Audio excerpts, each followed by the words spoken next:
di ba kayo pa talaga ako sumali kasi feeling mo, hindi naman iisip ko sobrang galing kong umawit. Pero sana, sana may chance naman ako. Pero ano yun, like, singing overacting ka na? Ganon ba yun? Ngayon, tignan natin. Kasi meron din po akong sinushoot na pelikula. Alexa, parang mag-uumpisa pala ang singgaling, kaya may mga na-reaction na kaya pala nag-iingay ka ngayon bilang dahil dun sa latest video mo. So what's about that? Sagot mo lang doon sa mga nag-iisip na nag-iingay si Alexa para sa promo ng singgaling. Hindi naman po ako kumikimik o nag-iingay. Meron lang po akong personal na nararamdaman na pinagdadaanan sa buhay ko. Kaya po ako nakapag-TikTok live na at kaya ako nasabi ko doon. Pero wala naman akong gusto saktan o paringgan talaga. Parang kumbaga nagkataon lang na wrong place, wrong time. I was full of emotions. I was angry. So I wanted to speak out.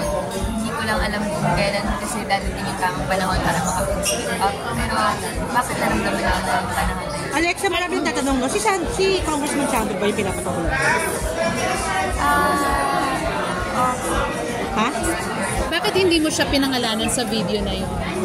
Hindi ko naman po kasi gusto na mag-slander po ng kahit pero question, kasi before na-interview kita, di ba? Hindi mo inaamin, sabi mo magkaibigan lang kayo. Sa MMFF, na-interview ka namin. Pero bakit now you're admitting it? Yung ngayon wala na. Nasaktan po kasi talaga ako sa huli kong mga kaganapan. Siguro kaya po naramdaman ko po na baka panahon na po na magsabi ng totoo. Pero totoo ba yung si Frank? Ano pangalan lang? Frankie something? Russell? Siya yung third party ba sa paghihiwalay nyo? Kung ano man po siguro yung nasabi ko po sa live, yun na po yung sasabihin. Doon na lang po yung pero kamusta kayo sana? Nakapag-usap na ba kayo ng Congressman Sandro? Hindi na? Hindi pa po. Pero okay naman po siguro. I wish him well. I wish him nothing but the best. Pero for the record, gaano nakatagal? Break kayo? Nakatagal ng break. Siguro I'll keep that information to myself. Pero who initiate the breakup? Ikaw ba? So it's a mutual decision? Pero anong nag-trigger sa'yo kung bakit nag-speak up ka na nga and bakit ngayon lang? Hindi ko alam. Hindi ko po masasagot yung katanungan yan kasi very fresh mo po yung pangyayari. Diba? Parang nangyari lang po ito lately. Kaya I'm still wrapping my head around it. Bakit ko nga ba nagawa yun? Ano bang purpose nun? Kasi meron naman, tulad ng ganito, meron naman tayong mga maaayos na interview.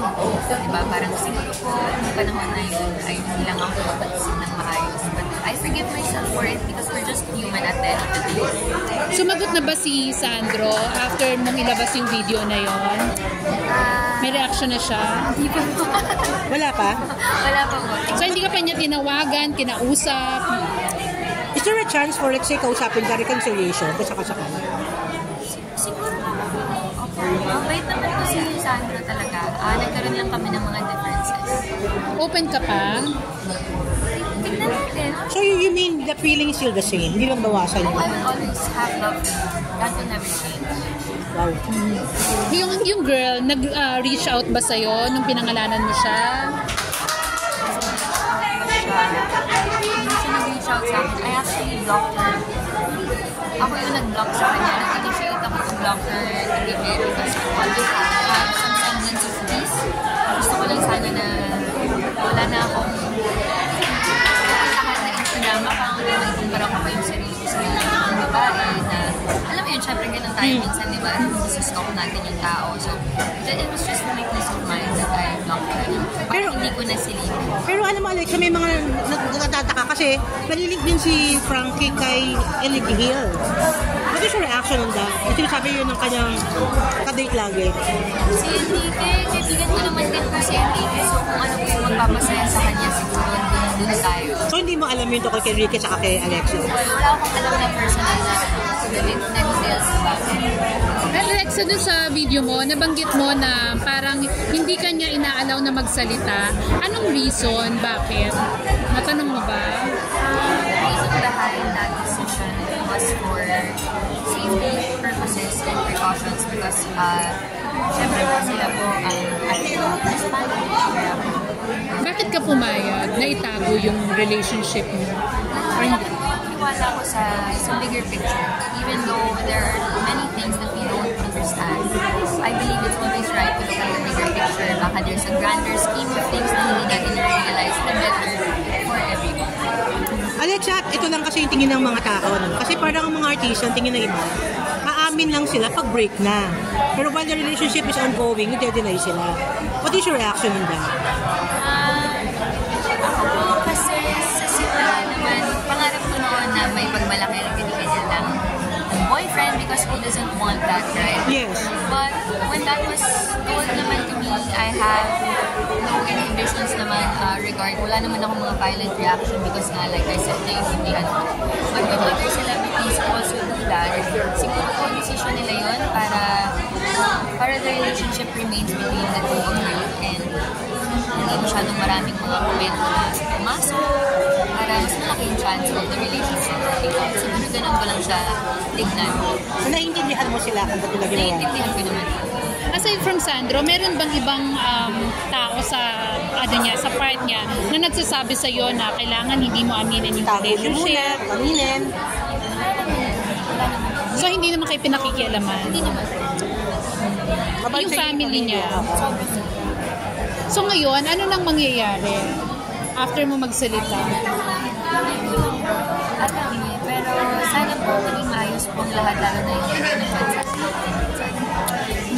And anong reaction mo na ngayon nadadrag yung, syempre, family nila dito sa controversy? I feel bad.